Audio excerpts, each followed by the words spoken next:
Hey guys, Mr. Happy here, and welcome back to my Final Fantasy XIV Let's Play series. Some of you were worried that I wasn't really going to be doing these anymore after patch 2.5 launched, but I've caught up on most of my 2.5 stuff. I still have a few more things to do, but I can start getting these out again, so I want to get right back on that. A few updates. One, I got a new computer, one that I can render on while I record, so hopefully that means the frequency of these videos can increase. It also means the type of videos I can do will improve. And, most importantly, it should mean an improvement for quality in the actual video itself. I don't know if I've activated this Ethernet shard. Yes, I have. Just making sure. Hopefully you guys see an improvement. I'm not really sure how to tune my OBS settings for the improved quality, but I'll put the computer specs below the stream. And just so you have an idea, I'm running this at maximum. Usually I have 59 to 60 FPS. For some reason, it likes to sit at 59, even though it can run over 60 if I uncap it. But I like to keep it capped at 60 just for consistency purposes. So, another thing is, like I said, I'm going to be doing more videos, so these still may not be coming out super frequently. There's a few other video series I want to finish up, and a few more I want to get started. So on top of that, with a huge snowstorm coming in the Northeast, hopefully that doesn't stunt my ability to record all too much. Fingers crossed here. So, with that out of the way, let's get back to Final Fantasy XIV, learning more about the beginning of the game. Now, we've already gotten past our dungeons, tanking, healing, and DPSing through the first 3 dungeons of the game. So let's get back to our healer, since it says Healer Happy, not Tank Happy or DPS Happy, or Mr. Happy. So, we're going to be going through the main story a little bit. This is more of a test video. It's more of an update video. I'm going to be doing a lot of talking about other subjects while we're going to and from our locations. But I do want to start off with a quick thing that I failed to mention in earlier parts. Now, you can't unlock your Chocobo until after you defeat your first Primal, which we're coming up on in the main story. But you can actually rent a Chocobo if the Chocobo Porter is not something that you're all too keen to using. Now, I could hire a Chocobo Porter to go all the way to my destination, and that is what I'm going to do. But if your destination is not, if you can't just go immediately there, don't forget, you do have the option to rent a Chocobo from these guys. It's still really cheap. 80 gil for 10 minutes is not that bad at all. So I'm actually going to just take the Chocobo Porter so we can save some money instead of teleporting, even though I have all those free teleports, and we are going to go all the way to Vesper Bay.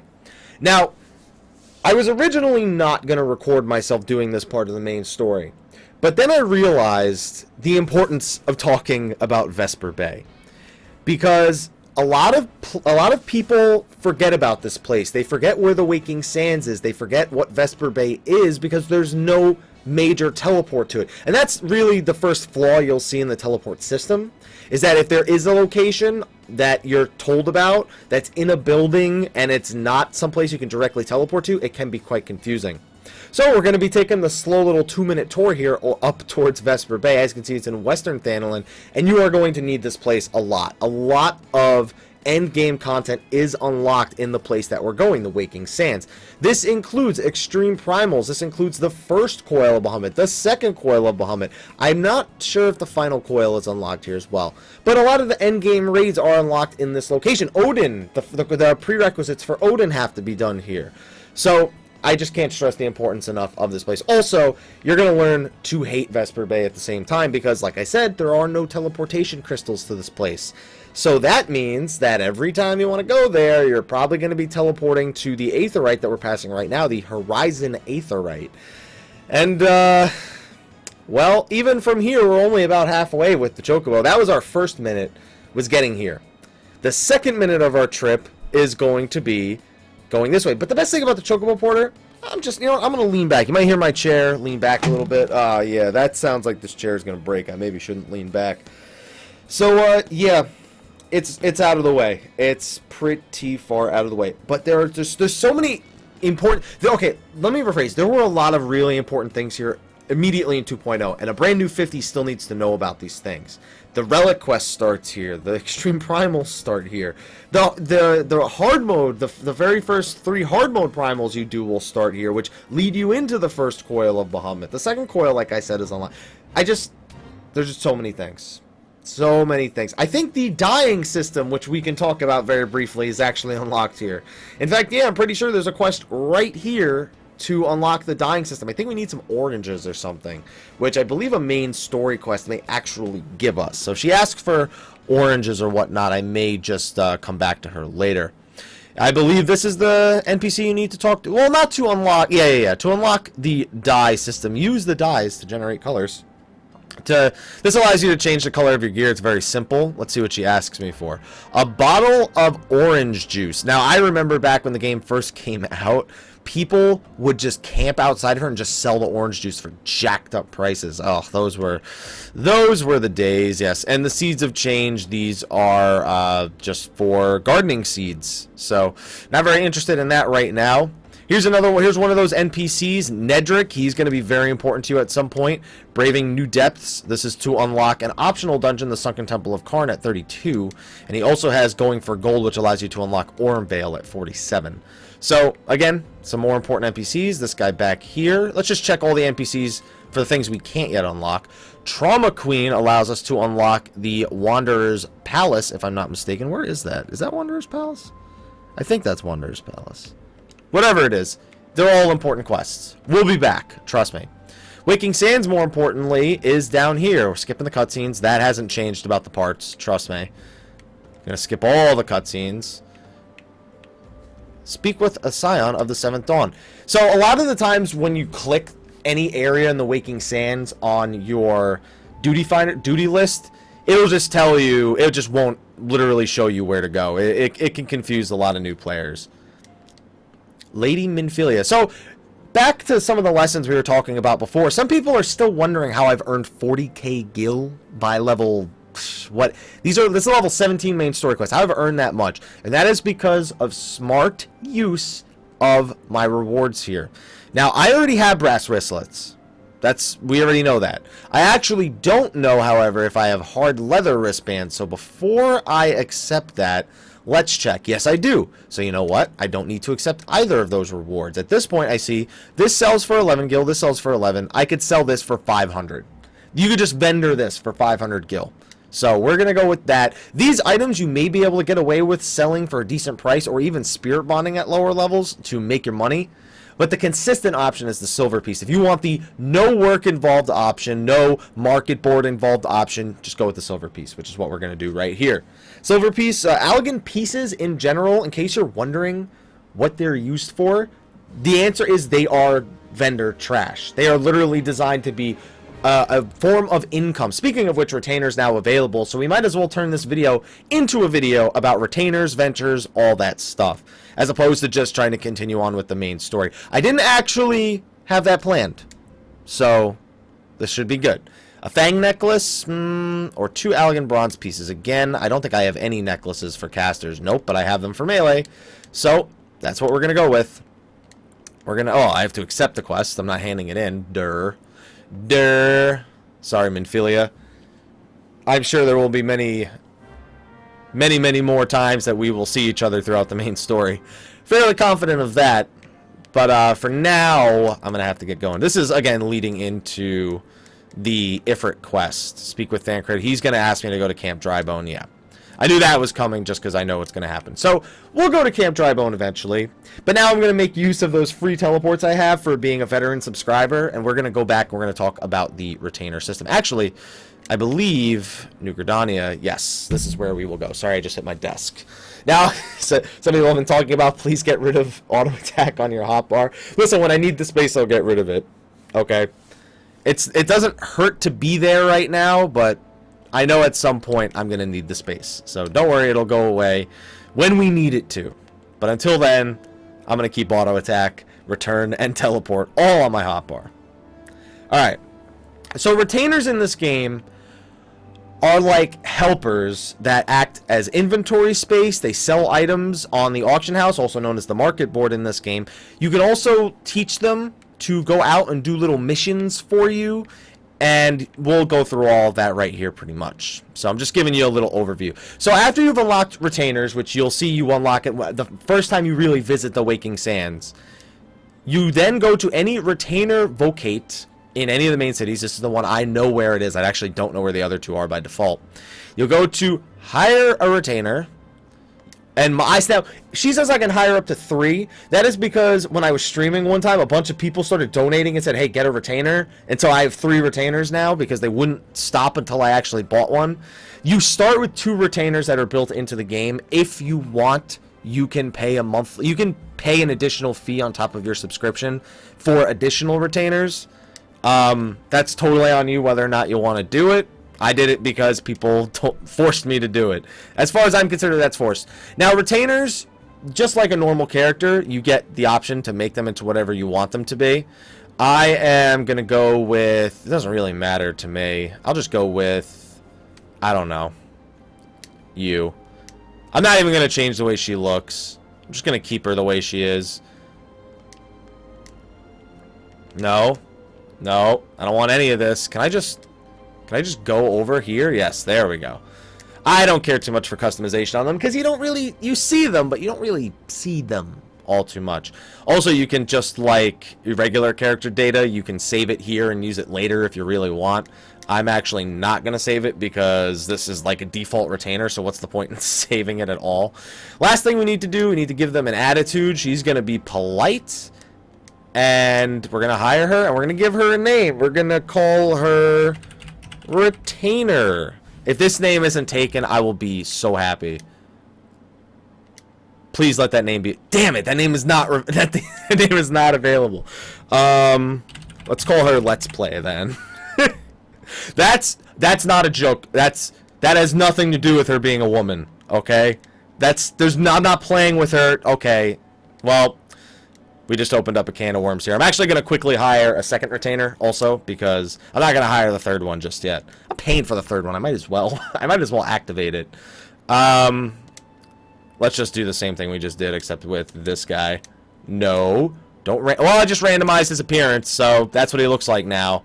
I'm not a big fan, but no, I don't want to save the character data. The one time I'm happy that they start me on the no option. I don't even make use of it. He is going to be carefree. He's not gonna care at all. You're gonna be the super original name. Oh, let's plays. I am horrible at this. If that name was taken, I would have been amazed. And really quickly, we'll just hire a third one. Just for why not, right? Why not hire the third one? I'm paying for it. Why not hire it? There. See, even she was like, good choice. What am I going to name her? What am I going to name the final one? Let's Plays. Oh, God. These are horrible names for it. It doesn't matter. It doesn't matter at all. The name doesn't matter. Okay, so once you've hired a retainer, this summoning bell that we spoke about in the earlier part, this starts to hold a little bit more importance to you. If you go over to retainer bell and click it, you'll get an option between your 3 retainers. Let's just go with the first one, Let's Play. It'll summon them into place, they'll greet you, and then you're given a few options here. Now, these aren't all the options you're going to get. There's a whole set of options here that we are missing that we'll probably have to come back to in a later part because I haven't unlocked the system for it yet. But the basic features and trust or withdraw items. As you can see, they have a bunch of slots, and they can also hold shards for you if you have the necessity for it. They have 175 inventory slots. That's pretty good, although you'll start to learn that that doesn't feel like enough all the time. If you don't trust yourself with your own money, you can also put some gil on them, or this can also be if they sold an item, you can take the gil off of them. Now, the big one is sell items from your inventory on the market board. Now, the market board is the auction house of this game. You go there, you look at items, the prices players have set, you can buy them, you can sell items, whatever it is that tickles your fancy, you can do. So, we don't really have many super well-selling items because, you know, we are... selling the stuff that's super. All we have are items that are like ridiculously common. Like maybe some of these items though, it's always worth it checking real quick. Like these items worth 500 each. I'm not gonna vendor these if they're worth 500 gil each. That was weird. They're worth 5. You know, the person above me put it on for 504. That's a big thing about using the market board. Also, that person who put them on for 504 is selling them way cheaper than everyone else. So actually. Let's go with... No. I don't know why it's doing that. Let's go with 649. Now, one thing I don't like to do is undercut, although I'm probably going to get undercut for not undercutting in this video. And that's because your item, if it's at least selling for the same minimum price, you can guarantee that it'll probably... It'll be put at the top at the very least. It's not technically undercutting, but it is putting it out there. Now, a big thing to play around when you're using the market board and you're trying to sell items is quantity of the item you're trying to sell. Do you know that people like to buy an item in bulk? Then figure out the amount of bulk that people like to sell it for and make sure that you're putting them up for prices in that amount of bulk. Also, if you know that people are regularly selling items in bulk and that there are people out there that like to buy the items individually, you can sell the item for a little bit more expensive because it's on its own. And sometimes people will be like, well, I might pay more for this one item, but it's better than buying two of them and spending more altogether. It takes a lot of practice to get used to using the market board, especially when you've just unlocked it at this point. I'm just giving you a few quick pointers on ways that you can try to use it to your advantage. Now again, Outgoat horns, 1,500. The guy's selling 20 of them. What are the odds that somebody only wants one of these? You know what? I am gonna sell it for, if it can, it's giving me a hard time letting me like select it. Like, yeah, I don't know why. I'm just gonna use my mouse for this. It's giving me a hard time. We're gonna go with, let's go with 1,600. Let's look at the compare prices again. Let's go back down just to make sure. Most of them are selling for about 2,000. If we look at the sale history, we'll see 1,400, 1,500. Most people are just buying the single ones. They're not buying them in bulk. So these people trying to sell them in bulk probably aren't getting, as many sales as they'd like. So you know what? We're going to sell our single one for 1,750. Seems to make sense based on the sale history of them. HQ tin ores, none of them are even up here. How much were the last one selling for? Like 100 each. These are just easy ways to add money into your pockets. These are items that you would otherwise just get rid of. Honestly, tin ore itself probably won't get it for more than the one or the two. Like, yeah. Actually, some of the prices here aren't too bad, but you can see it's more out of necessity. So we're not going to play around with a market that's as what's the word I'm looking for? Volatile as that. Beastkin blood I think might be worth, not really worth anything. I was completely wrong about that. The HQs ain't even worth anything. And once you see that items ain't worth anything, you can start just pretty much going like, alright, well, there's no point in me putting these up on the market board and worrying about anything.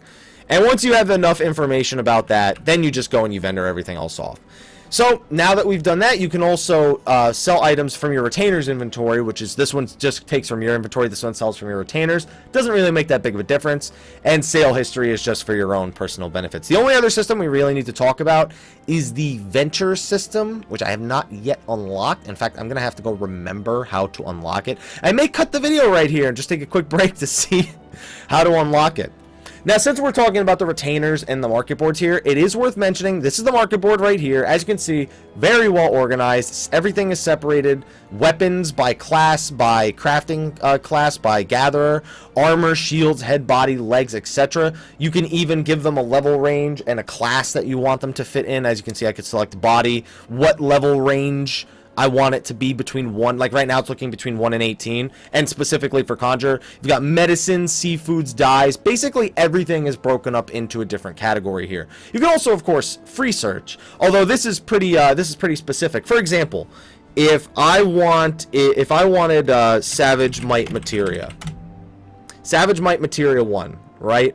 So I had to type Savage Might to get that. Now let's just say I wanted to look at all Materia 4s. Look what would happen if we do that. Doesn't show anything. You basically have to do it in order for it to work. Now, let's try putting quotes around it, see if it actually has a system like that. Nope. Does not have a more specific system. So, you kind of have to know the name of the item, at least to some degree, or the way that you'll search it through this. But once you start getting used to it, it's something that you shouldn't have too much trouble with. Now, a big thing. Let's look for an item that sells often. And I want to point a few things out about the market board. Sorry, my microphone's a little bit close to my keyboard. So you'll notice, okay, we're not going to buy this item. Don't worry about the price of this item. It's actually gone down in recent times. So you'll notice right here, there's an affiliation with a nation involved here, and this is going to depend on where you actually deployed your retainer. Like, hey, I hired my retainer here, but that doesn't matter. What matters is that I dispatched it in Gridania. So what that means is that you will pay higher taxes on the items if you buy them in a city that isn't where it's being sold. So think of it like a shipping cost almost. Like, for example, this item being sold in Gridania. If I were to buy it here, I wouldn't have to worry too much about taxes. As you can see, 399,999 gil. This one's being sold in ULDA. So notice there's a 21,000 gil fee involved. So you can save a lot of money purchasing on the market board if you go out of your way to ensure you don't get that tax cost, that additional cost on top of what you were already going to pay. Very, very important for saving money in Final Fantasy XIV, because I myself just throw money away at these taxes. So that's the most important thing I wanted to cover about that. I am actually going to cut the video real quick, come back, see if I can even unlock Venture, so be right back. Alright, so I'm back, and you're going to notice I'm in a different location. Found out can indeed unlock them right here. So this is the NPC. I know where he is in Gridania. You can also do this unlock quest in other cities. In Limsa Lominsa, it's the same name of the quest, except it'll be in Limsa Lominsa Lower Decks at X9Y11. And in Ul'dah, it's in the Steppes of Nald X9Y8. Those are locations, those are XY coordinates, so, yeah. We're going to accept this quest, we're going to unlock the Venture system, and then we're going to talk about it a little bit, because it's a system that you should try and make some use of also, because I already spoke about the random free company invites, you know how I feel about those. So we're going to go ahead and decline that, because I don't want to be involved. Also, at the same time for this video, we are going to use a teleport system. We are going to go to Hawthorne Hut, because that is where I believe it's telling us to go. 9 Ivies, yeah, that's 9 Ivies, all right. Yep, so that's where we'll go. We're going to go over to Eastern Shroud to unlock this. It's right over here. See, not too far at all. And we're going to be questing here in a little bit. I think around level 20. Also, we have some hunting log enemies. Might as well kill these while we're here, right? Might as well kill these while we're here. I don't see a point in not killing them. I don't even know if... Oh, yeah, I don't even think I have a weapon. I don't even know if I have a good weapon. I should have the level 15 weapon. But I don't think I picked up any new weapons for my Conjurer. Pretty sure I didn't. Hey, there's a lot of hunt enemies here. Good thing I decided to come here. Good thing I decided to come here, because this is going to be some nice experience. Oh, by the way, because I was gone for so long with this, like a week, I probably have 5 levels worth of rested experience. All of that is probably going to vanish when we go into our first crafting and gathering video, which I can't say I'm looking forward to, because I'm not a big crafter or a big gatherer. But I should have a bunch of leave quests to go through, and to be honest, it's a great way to make money in the earlier levels, especially if all you do is gather shards. Like, just gathering shards, monotonous as hell, but such good money. It's just easy money. Because it's guaranteed, people will buy it. You just check out, hey, which one sells for the most? Got it, sell it, done. And there are things that will always sell. A lot of the times, people are not exactly thrilled about going out of their way to try and get them to sell, so you usually have a pretty open market to yourself. And we're just going to kill off these enemies. I need 1 more Fungar. I need 2 more Boring Weevils. I need a couple of those Gnats. And then we can go back to actually unlocking the Venture system. I think Conjure is not even my highest class anymore, I don't think. I think it's my Thaumaturge. I think it's at 19.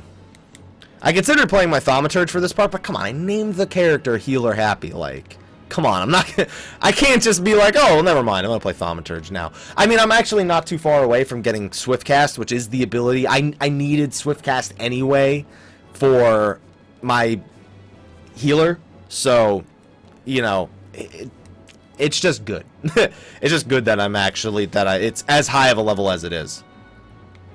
Kill some gnats real quick, because there's more of them, and the weevils will respawn. Actually, there's another one right here, so it doesn't even matter. Gnats. I also don't even have protect. I don't care. I don't need protect. I came here to do a retainer venture quest. I didn't come here to fight bosses. Now, you'll notice in the video title, this is taking place in patch 2.5. I mean, if you couldn't figure it out from the start of the video where I said I took a break for patch 2.5.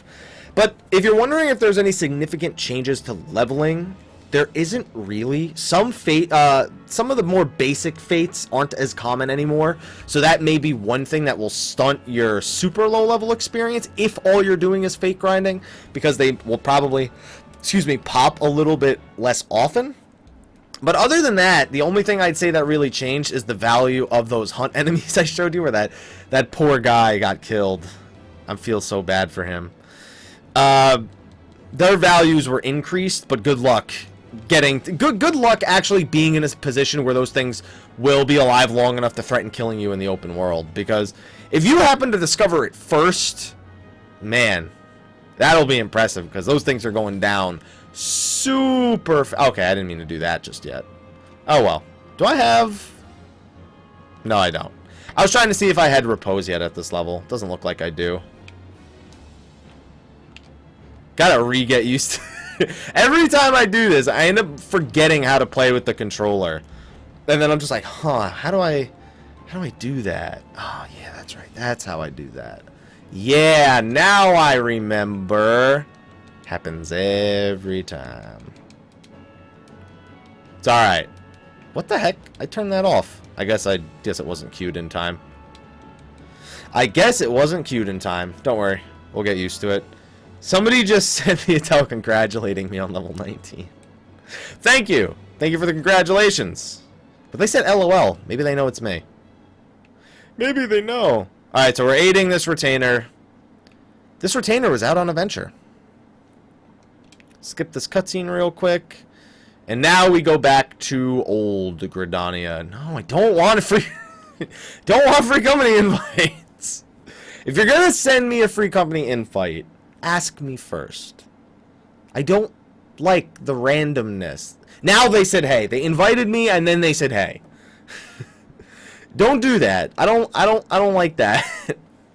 If you want someone to join, just ask them, "Hey, you looking for a free company to join?" If so, just press yes. Even that's more appreciated than inviting me and then being like, "Hey, you should press that button." All right, we're going to accept this teleport. I'm going to reply to this person. Say hola. I like to reply when I don't I like to reply saying hola a lot. It's a pretty common thing that I do. I wonder if they're gonna think I speak Spanish. I hope not. Join my free company. I'm just gonna say no thanks. This is an alt. Have a free company already. The other person. Okay.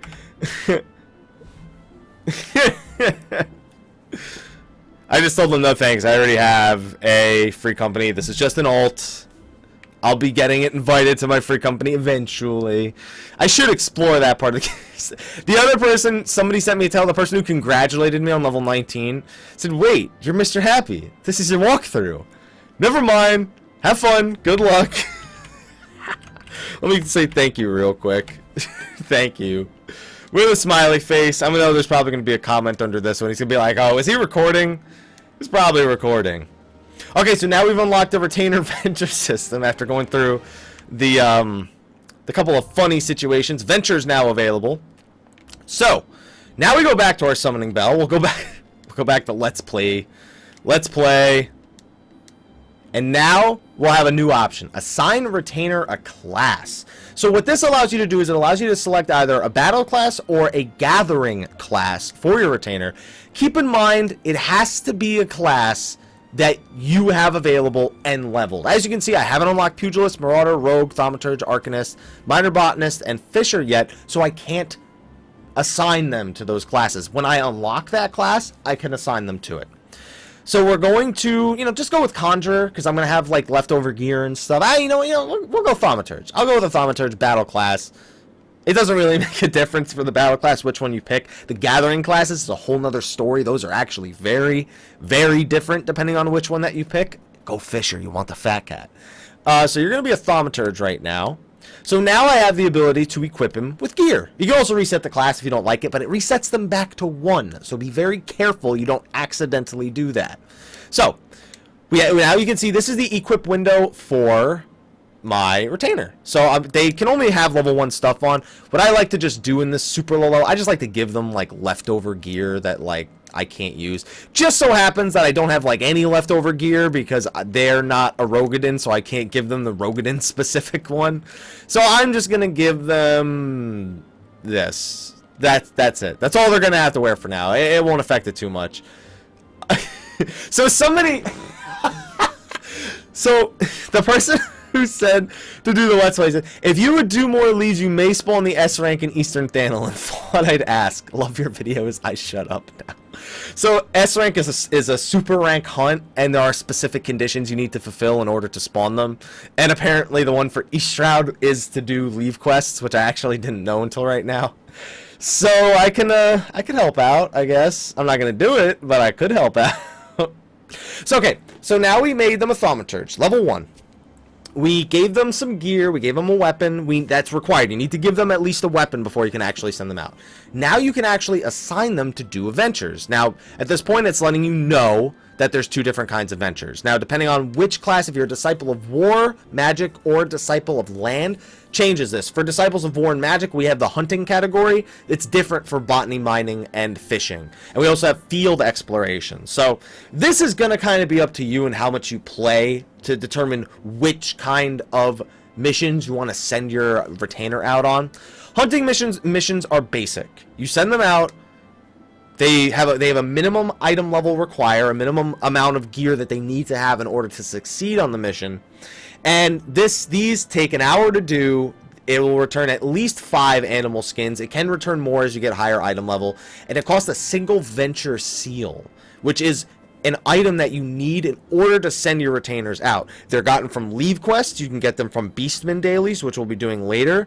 You can get them from treasure hunts, which we're again going to be doing in a later video.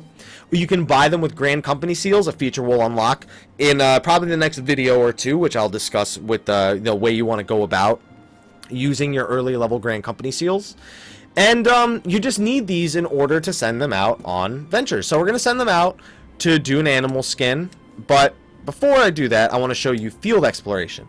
These are a lot different. These take 18 hours to do, and they bring back a somewhat random item.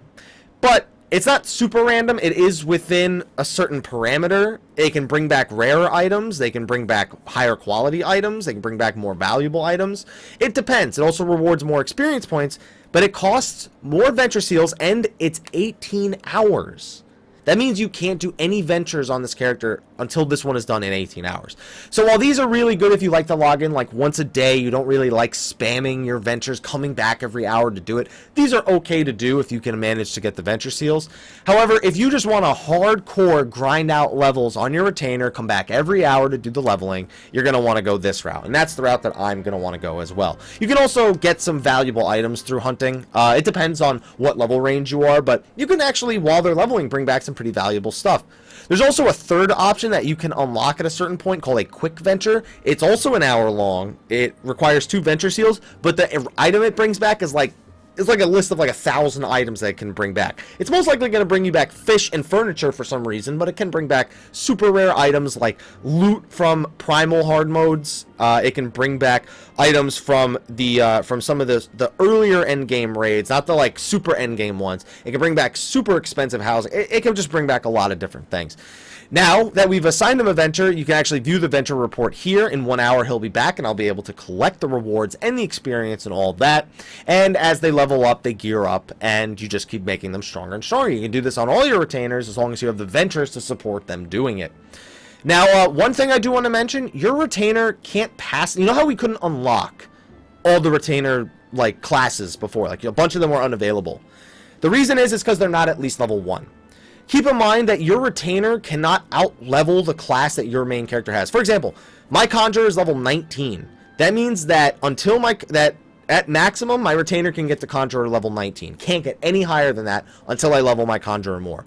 Thaumaturge level 19, won't be able to get above level 19 Thaumaturge, so I'll have to level that eventually, or my retainer won't be able to hit level 50 on that class. Just letting you know there are a bunch of little things and limitations that you can do, but that is pretty much going to be a wrap for this video. I'm glad we got to talk about some of the things coming. 2.5 is going to be bringing a lot of videos for this. I have a big snowstorm coming, so I'm hoping I can get this out before anything bad might happen. I'm hoping it doesn't interrupt with the series or the YouTube channel or anything at all, but you never know. It's bad. It's supposed to be like 2 feet of snow. We'll see. But thank you for watching this video. Hopefully Hopefully you liked it. Be sure to like, favorite, subscribe, and share. And be on the lookout for some different kind of videos coming this week. Guild Wars 2 has a new expansion coming out, so don't be surprised if you see a video about Guild Wars 2 coming this week. Anyway, thank you guys for watching. I'll see you guys in the next video. Until then, take care.